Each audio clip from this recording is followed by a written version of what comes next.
making films about marine life and basically showing the world the beauty of those animals and what we could lose is really, really important. So then I was hell-bent on doing that as a career. I did everything possible to reach that goal. Off Gassing, a scuba podcast with host Nick Hogel.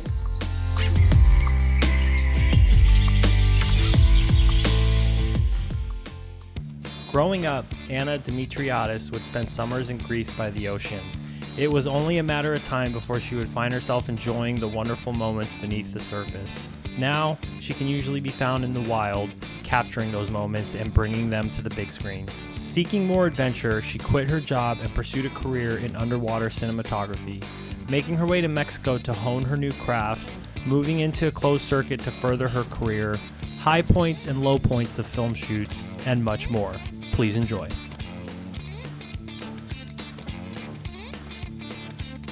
Anna, how are you doing today? I'm good, thank you, Nick. I'm looking out at a quintessentially English grey day, sadly. Okay. And you were just telling me you're in the middle of a move? Yeah, I'm currently moving. I'm living in the countryside at the moment, but I'm moving into Bristol because Bristol is basically the hub of natural history in England. It's known as the Green Hollywood, so I'm making my way to Hollywood. Okay. Okay, well, I'm excited to hear more about that. But before we get there, let's bring it back a little bit and tell me about how and why you became a scuba diver. Tell me about that first breath underwater, that first experience. Was it absolutely amazing, absolutely terrifying, both? Tell me all about it. So I've always had a really strong connection to the sea because I'm half Greek. I'm half Greek and half English. So my dad was Greek. He sadly passed away when I was really little.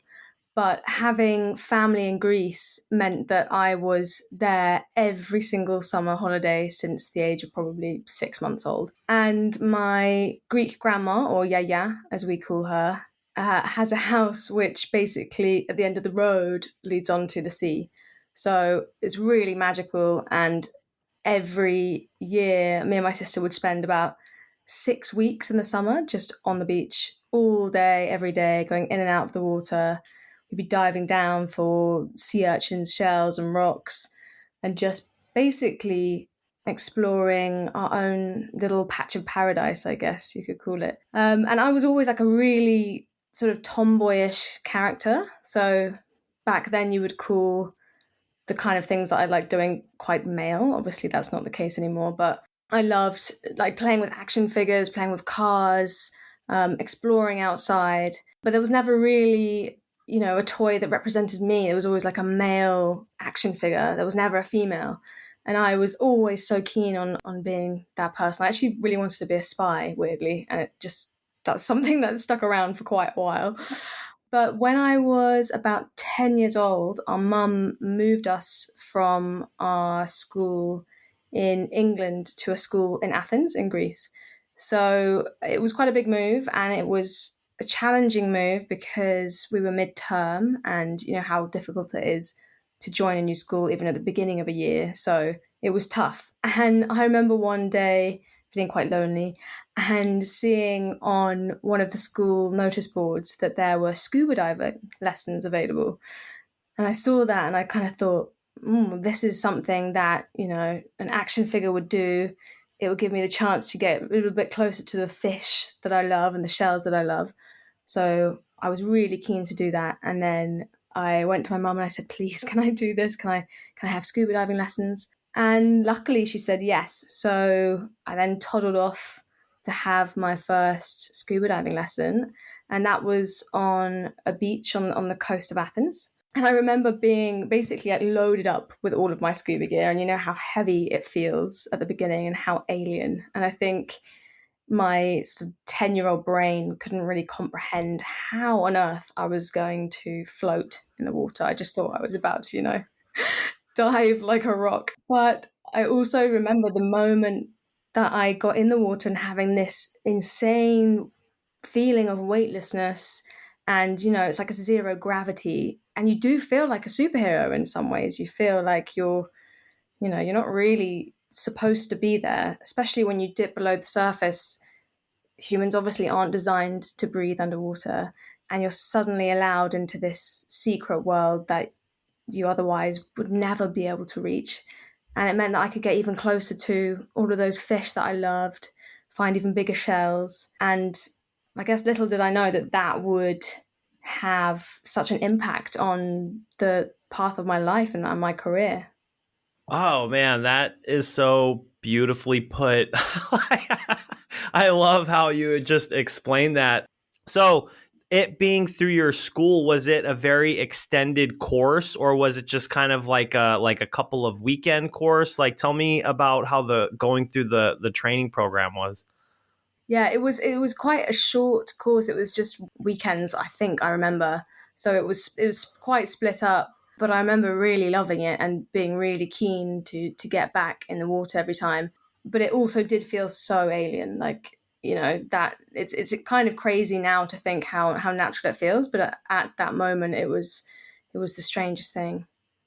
Once you took the course, were you doing a lot of fun diving? Did you kind of start progressing through training, or kind of where did the path go after you took that first certification?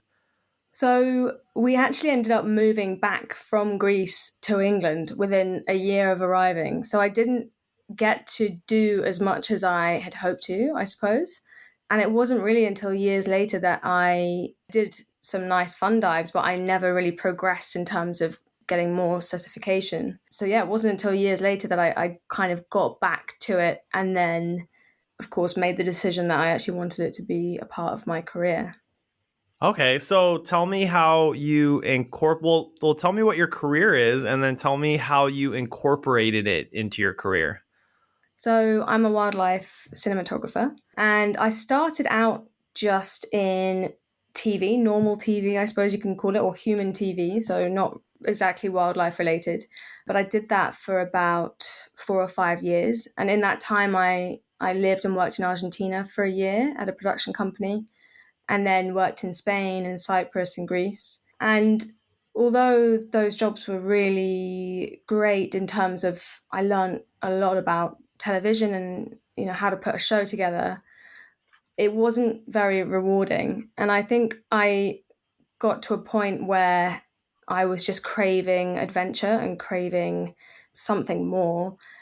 And I think a big reason why I decided to make the switch in career was it was at a time when I think the reality of the climate crisis was really hitting. And I guess I'm on the cusp of a millennial, but I'm also just in the Gen Z kind of age. And I think we've got quite a lot on our shoulders, with the first generation to really understand the climate crisis and the reality of it. But we're also really sadly the last that can do anything about it. And I think that was a really big influence in me changing career. I thought I need to do something about this. What can I do? Well, making films about marine life and basically showing the world the beauty of those animals and what we could lose is really, really important. So then I was hell bent on doing that as a career. I did everything possible to reach that goal, and that meant quitting my job and then reaching out to as many underwater camera people as I possibly could. And I was really lucky to connect with a guy called Rob Franklin, who became kind of like my mentor in the underwater world. And he advised me on what qualifications I needed to do that.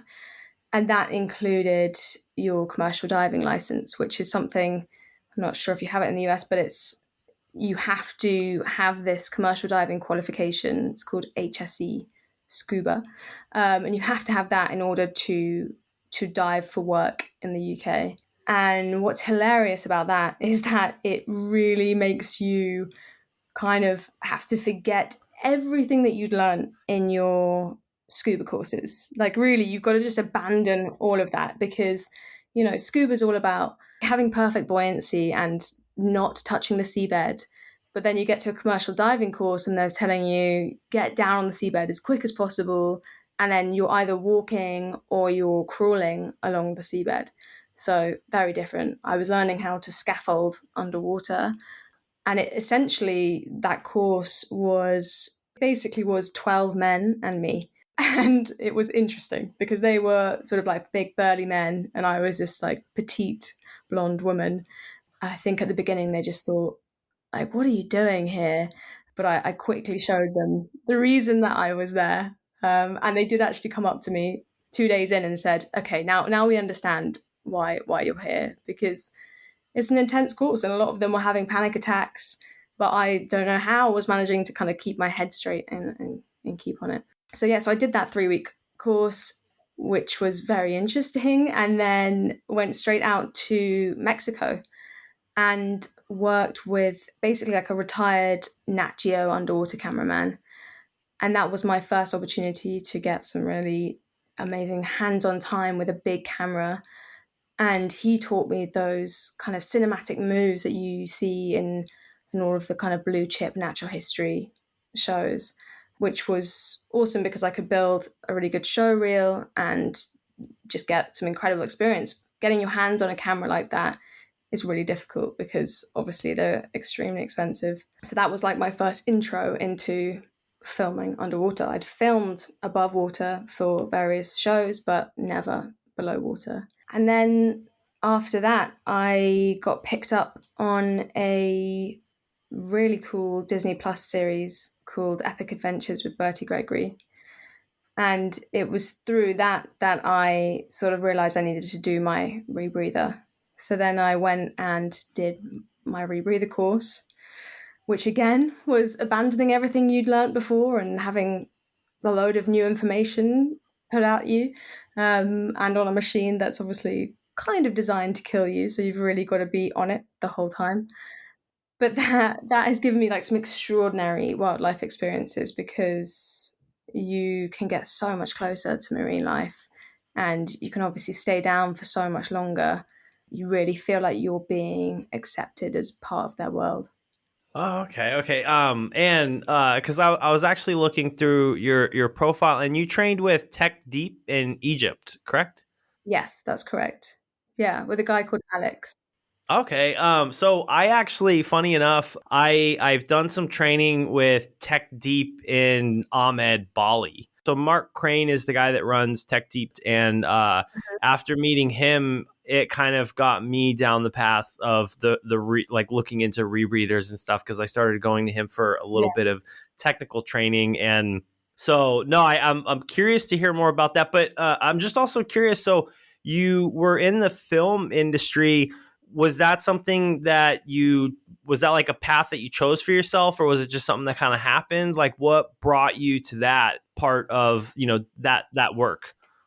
Yeah, I'd always loved making films ever since I was little, and when I got to university, I was running the TV station at our university, and even before getting to university, I was doing various work experiences in production companies in Bristol, and so essentially that's what I chose as my career. I love being creative, so it felt like the right thing to do. And yeah, coming out of uni, I wanted to learn Spanish properly because I knew like a few Spanish words, but nothing much. So that was partly behind my reasoning for moving to Argentina. So once I arrived there, I found a job in a production company. And ironically, they are a production company that do a lot of fixing for or organizing for natural history shoots. So I actually, uh, weirdly, I met my boss in the airport on a shoot that I did a couple of years ago in Antarctica, and he was the fixer for that shoot. So it was kind of mad because years ago I'd been working for him, and then suddenly here he was at the airport, and I was on this incredible Antarctic shoot. So yeah, it feels like everything kind of led to where I am now somehow, as life often does. Yeah. You said that you wanted to be a spy for a long time. Was this all prepping up to try to work your way to be? Are you a spy, or I guess you couldn't say so, huh? if I was a spy, I'd be doing a really bad job at it, or really good. Who knows? Yeah, I'm yeah, mugging you that's here. true. A little misinformation right there. Yeah. And then I'm just curious too, because so it's funny that you were speaking of commercial diving, because after I became certified, kind of just had a huge impact in my life to the point where I was like, okay, I need to start kind of chasing this a little bit more. And I ended up getting a job where they're basically like, hey, we'll pay you to scuba dive. I'm like, okay, this is awesome. I was working doing work for docks in the Austin area. So, just all the floating docks there. Sometimes you need to go under and do some work. And I actually ended Mhm. up meeting and getting to know a bunch of commercial divers. And that was the first thing I learned about them is, you're all about, as a diver, you're taught buoyancy, don't touch the bottom. And I mean, these guys, they didn't like diving with fins, extremely overweighted because they're like, we need a plant on the bottom. We need to be doing work. And it was definitely a change. It changed my outlook on things, and it definitely taught me a lot of stuff. What were some of the biggest takeaways of that commercial diving course? I think my biggest takeaway was what I was capable of because it really was like a boot camp. It was intense. The course that I did, there are a few that you can do in the UK. One of them is a media based course, so it's kind of tailored towards media people. Whereas I did the 3 week intensive one, which was with the guys that wanted to do things like saturation diving. And it just made me realize that I'm very resilient and that I can work well under pressure. And I was diving in Plymouth in England, and the water was so muddy that sometimes you could see like 20 centimeters in front of your face, and quite scary conditions, I guess. But it kind of made me realize that if I could do that, I can probably do anything. And also, I'm not really going to dive in these kind of conditions again because what would I be filming if I can't see 20 centimeters in front of my face? Um, so it just gave me like a really good sort of grounding for myself and my confidence in diving, even though I was abandoning the kind of things like buoyancy that are essential when it comes to filming. Yeah, yeah. And I'm just curious, so why is that a required thing for the film industry in Britain, you said? Yeah, if you're working for a British production company, no matter where you're from, you need to do this course, or it's kind of, I don't know if it's absolutely essential, but it's pretty much required by every production company. And that is mainly due to their insurance and UK Oh. HSE regulations. So it's kind of I don't want to say a tick boxing exercise, but in a way it is in terms of the insurance. Because, yeah, apart from going back over dive tables, learning how to use a decompression chamber, filling tanks, which are all really, really helpful skills, obviously. Apart from those ones, I think the diving side of it was so different. You're using like umbilical cords and ropes and underwater comms, which also come in useful when it comes to filming. But yeah, it's a different world, really. It's fascinating, and the guys that want to make that their career, like I completely take my hat off to them because it's very, very tough. I can only imagine just because I mean I've seen some of the work. Like my one friend, he does some pretty wild stuff. He's a saturation diver, and I'll just see Facebook posts or posts from him, and he'll be like, showing video footage of him, 600 plus feet down on the bottom, just doing some work and living down there for however many days. I'm just like, man, I don't know if I could do that in a cramped space with a bunch of people, for however many days. So you made the life change and you started taking some courses, and then you ended up going to Mexico to start to kind of hone your skills. And then you were saying that to make a show reel, what exactly is a show reel? So a show reel is basically just a short film which showcases what you're capable in doing in terms of videoing. So you put in there all of your best shots essentially, and you're just trying to show off to production companies or whoever's hiring you that you are capable of the job. Okay, okay. And then when you were in Mexico just honing your skills, what were some of the biggest challenges that you found going from, I mean, up until this point, had you filmed underwater, or was this all kind of learning at this point? And what were the biggest challenges moving from, as far as photography, I'll say dry photography, wet photography. So I guess there's dry film and then the wet film. Yeah. In terms of the wet filming, I'd only ever used a GoPro underwater, so nothing really very technical. And then suddenly you're handed a massive camera and a massive housing, and the challenges really are keeping your buoyancy as it is without a camera, because you've got another kind of pivotal point now with extra added weight or extra added buoyancy, depending on how you've got it balanced. And it's also just making sure that you're keeping yourself safe at all times so you don't get completely sort of caught up with the camera side and stop looking at your dive computer, which is definitely a thing. So that was the kind of main things that I was working on, was just making sure that I was splitting my brain between trying to be creative but also to keep myself safe at all times. Do you find that difficult, or is it pretty? Have you gotten better at it? I've definitely gotten better at it. Yes. Yeah.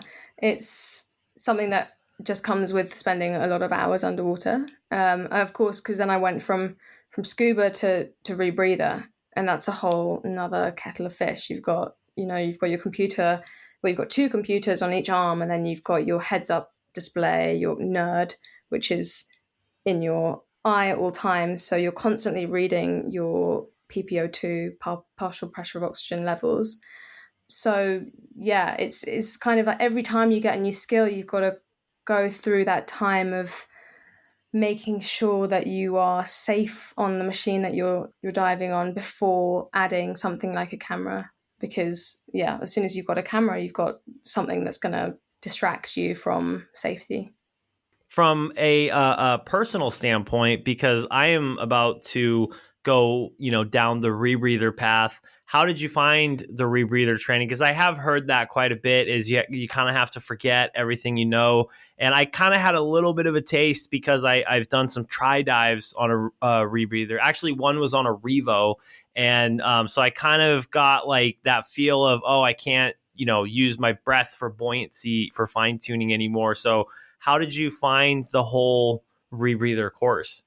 Initially, I found it really daunting, and I admittedly am terrible at numbers. Like anything that involves numbers kind of freaks me out. So the idea of having to constantly look at numbers and make decisions was really tough for me. And the whole technical side of it, I found quite scary at first.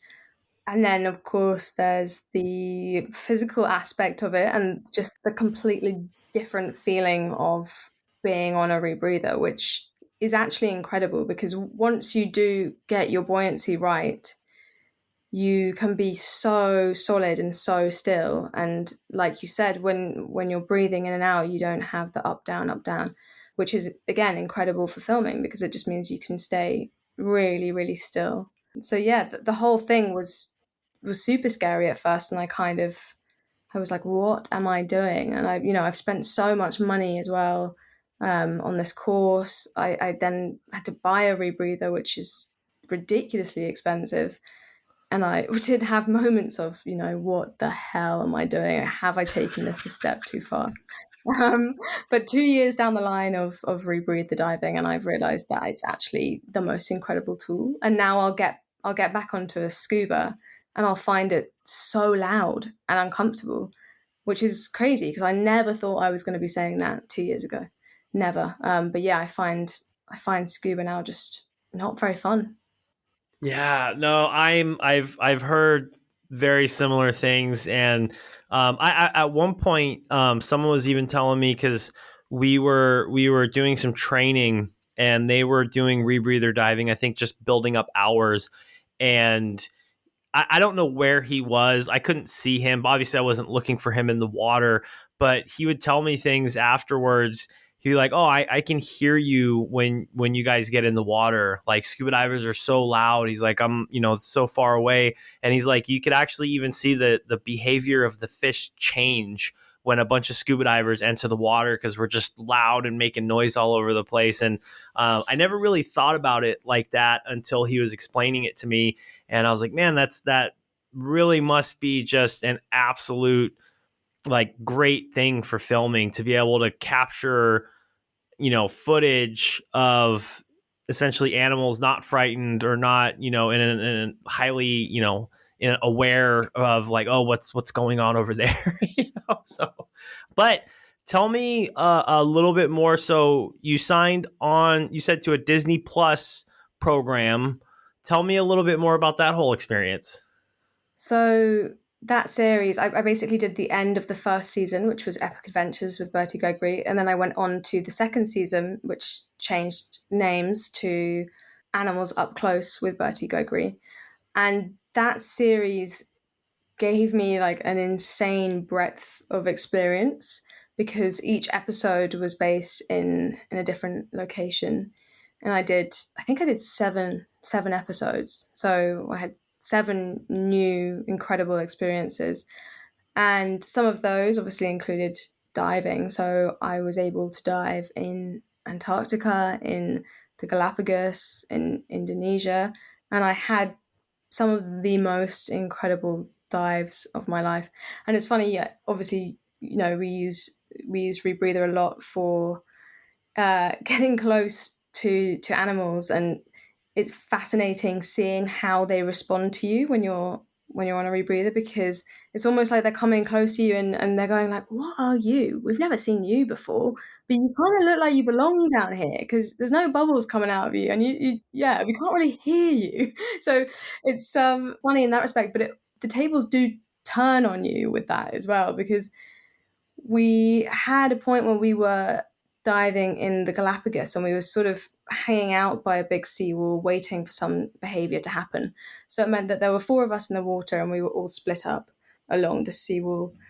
And we were all just staring at the seawall for hours. I think we were under for 4 hours that day, actually. And we were doing this every day. And every afternoon when the light was dropping, the visibility in the water was also changing, so there were more particles in the water, and you did start to feel like a little bit uncomfortable, and that I can't really explain why that was, but there was a point where I was looking at the seawall and I genuinely felt the blood in my ears kind of just go woof, like something genuinely in me just, it was some kind of like animal instinct within me sort of just clicked, and I turned round and there was a Galapagos shark literally on my shoulder, just next to me.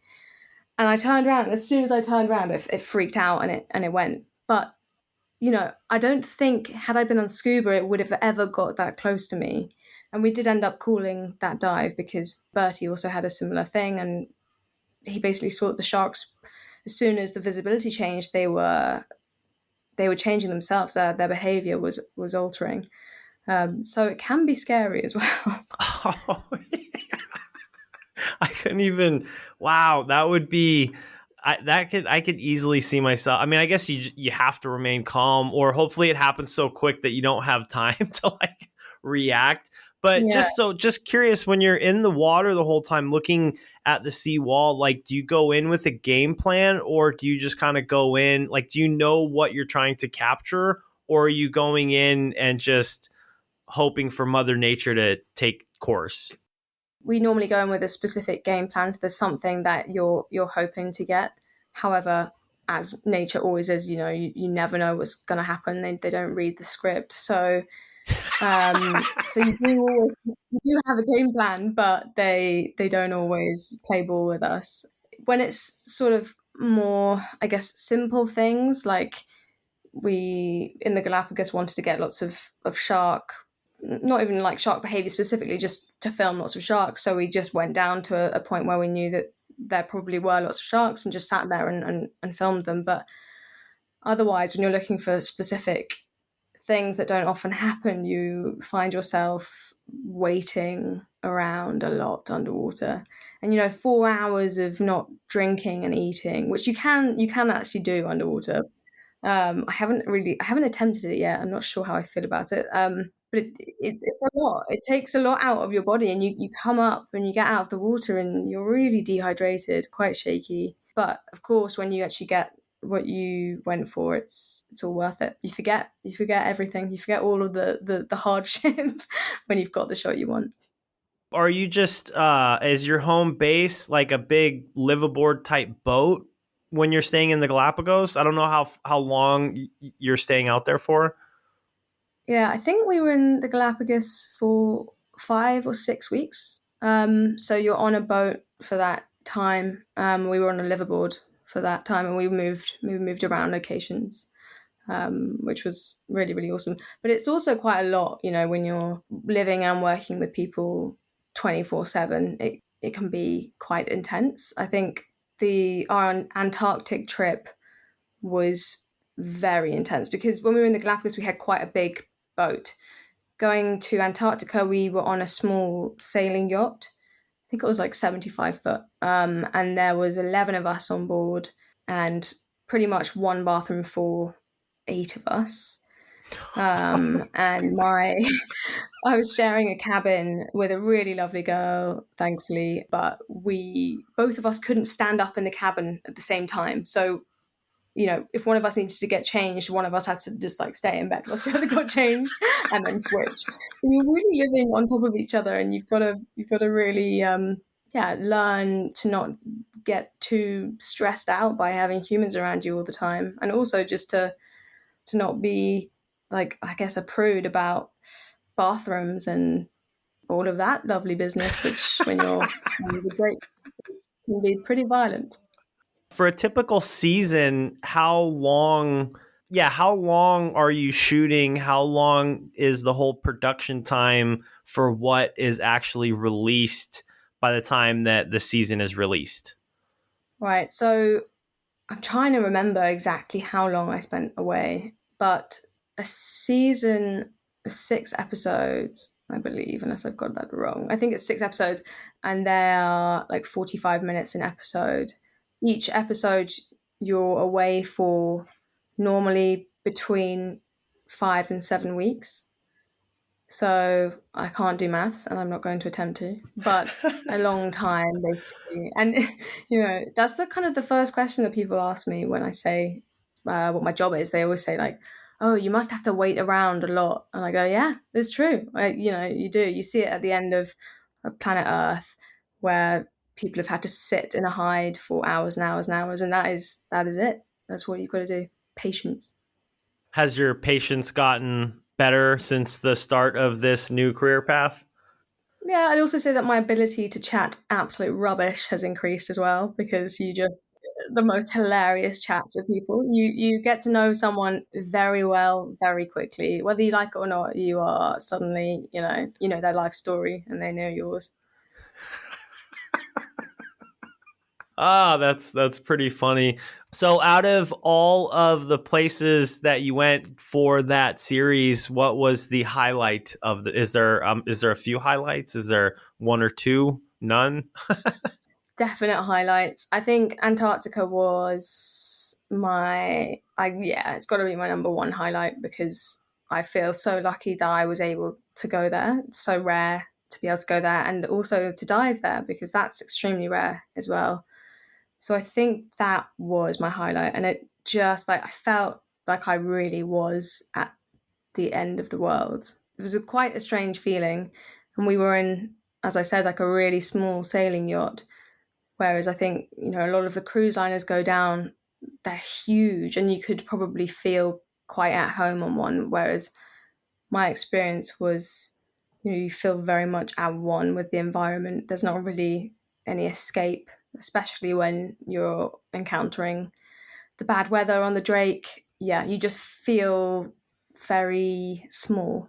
And that's really cool. I quite like that feeling to feel like, the world is actually massive and Antarctica is huge and you're just this tiny human floating along. So in Antarctica, we were filming the B1 killer whales. And they do this really awesome behavior where they work together in their pods to essentially create a wave with their flukes to knock a seal off a piece of ice. So it's a hunting strategy. And seeing them work together in absolutely perfect synchronicity was just mind blowing. It was so mad, like so mad. That's probably the coolest thing I've seen, I reckon. Sounds amazing. When you on like a typical job like this, I mean, I'm assuming, I don't know. Are you doing more than just underwater filming? Are you doing any topside filming, or is it just like, okay, we need the underwater filmers, suit up, let's go, and then the rest of the time you're waiting, or kind of? So when I guess my question is, when you're not in the water filming, what are the other things that you're doing? On location shoots, productions tend to want to take a little amount of people as possible, just because you don't want to have too many people there. So everyone is multi-skilled, and I would camera assist for Bertie. I would dive and film Bertie, and also film topside as well. And actually, topside filming has become, I guess, more of my job these days, which is kind of sad, but it's true. So yeah, you basically need to be multi-skilled, like to be able to operate a drone, but also do the boring things like backup footage and charge batteries and fetch batteries. It's a real team thing. Like you're working as a team, and without each person, it just wouldn't operate. So everyone feels equally as important on those kind of shoots. Just from something that you said a little bit earlier, going on to kind of bring it back just a tad bit. So do you, since you've been on your rebreather, do you ever even hop on open circuit anymore, just for like going on a trip for a fun dive, or is it the rebreathers coming everywhere with me? No, I absolutely do. I'm happy to get on my scuba gear. It just depends on the subject as well, on what you're doing. Because if you've got to quickly jump in the water, rebreather's not the one, because you've got all of your checklists to do before you get in. So there are obviously dives where scuba is essential. But if I could choose, I would always choose rebreather. Okay, okay. So to bring it back to what you were saying earlier, you're about to move to the new area, the Hollywood, I think is what you called it. In Hollywood. Green Hollywood. Okay. Is it for, I'm assuming, for work, or is it to make work easier? What's the biggest reason for the move? So I went to university in Bristol, but Bristol really is the place where all of the natural history production companies are. The BBC set up there, the BBC Natural History unit, and from that, lots of production companies moved there. It just has become this like main hub of natural history.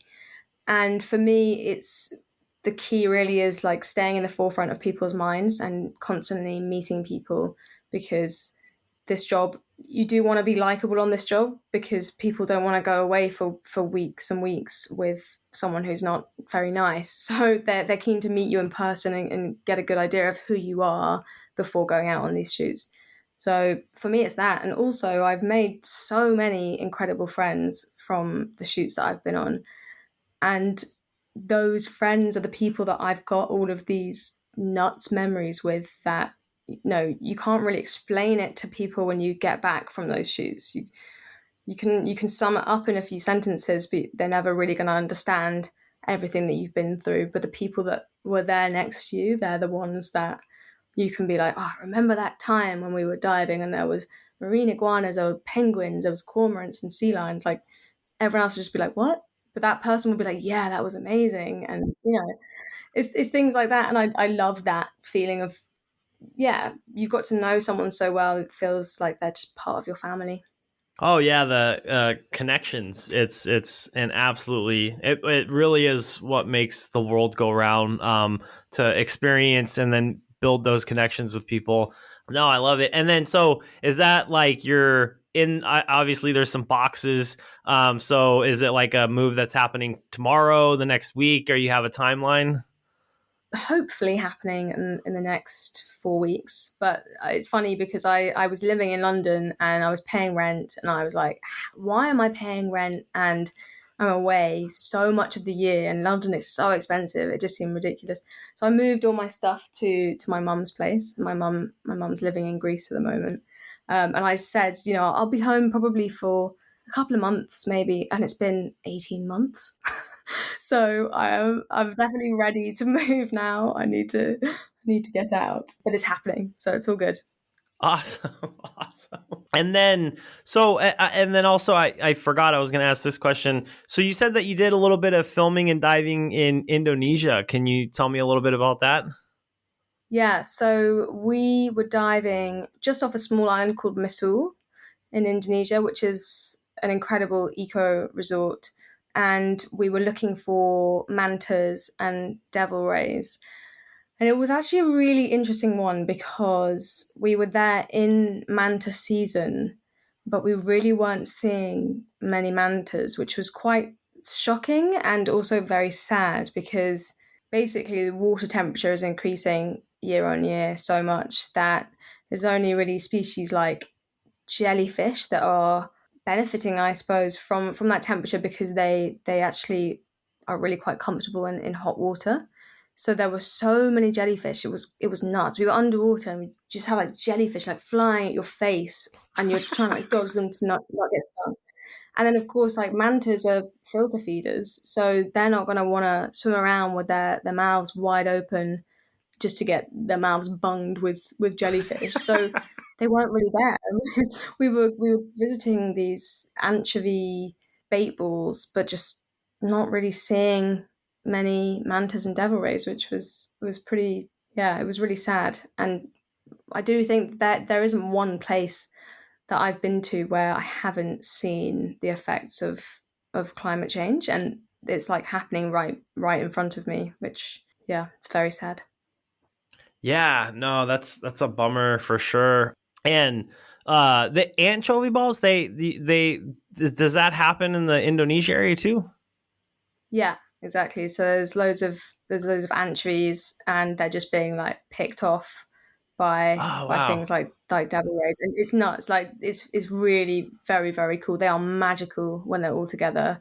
It's like Finding Nemo when they're sort of like changing shape and essentially just shapeshifters. It's nuts. It's so cool. So, as far as the new path that you have ventured down, how would you say it has changed like your personal life? Like, because you said I want to say at the beginning you weren't very happy when you were doing the stuff in South America. Is it a lot more rewarding the work that you're doing the work that you're doing now? It's so rewarding, the work that I'm doing now.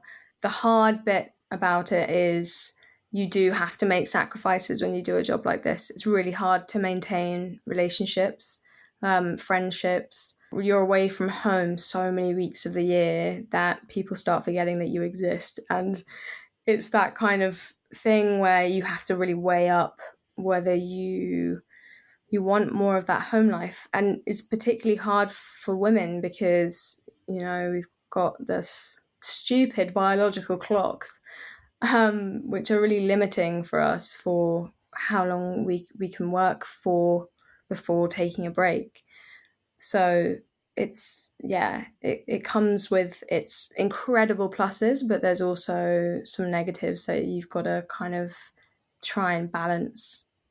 Yeah, yeah, no, I couldn't even imagine just because I guess I want to say slightly can imagine if you have to be away for so long because just from my little bit of experiences, like I felt like I mean I still do I guess have really good friendships from people back home, but I've been living away for so long that I feel like the phone calls start getting a little bit less, the messages start getting a little bit less, and it's not because you don't like each other, it's just kind of a matter of convenience, I guess. So well, hopefully Yeah. that'll change. And then, question for you is, if there was an unlimited budget and it was like a photo shoot that you, or not photo shoot, or something that you wanted to capture, create, you had your camera, your rebreather, and the ticket is available.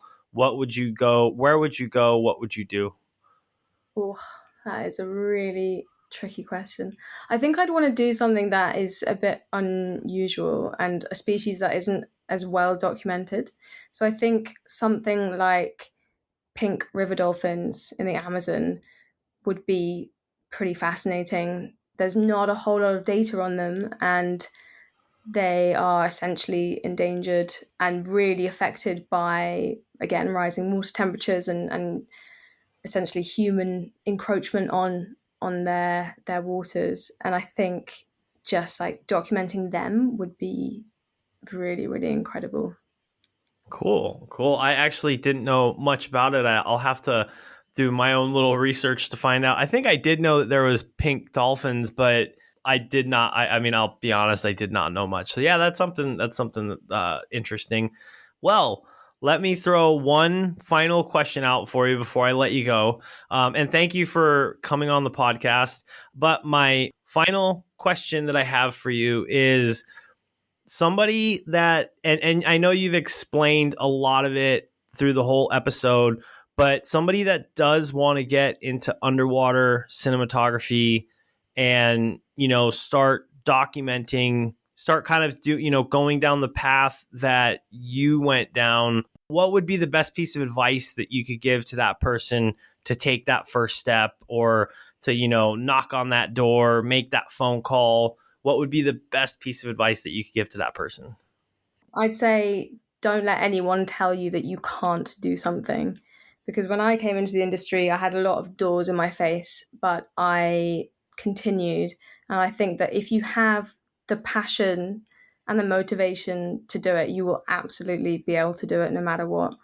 You've just got to be prepared to put your whole mind, body, soul, and a lot of your money into it. But if you really do dedicate your time and effort into getting there, you will absolutely get there. And that's the same for women as it is for men. There's a lot of, I guess I'd say, like stereotypes in the industry that camera people are men, but I'm showing that that's not the case. And I know lots of incredible female cinematographers. So I would really encourage women to just do it. Like, you can absolutely do it. You are strong, and you will be just as good as any man out there. So go for it. Amazing advice. Absolutely love it. Once again, I really, really want to thank you for coming onto the podcast today. It was absolutely wonderful to hear about your journey and to hear about your experiences. So thank you very much for making the time to come on. Thank you, Nick. No, it's been really, really great.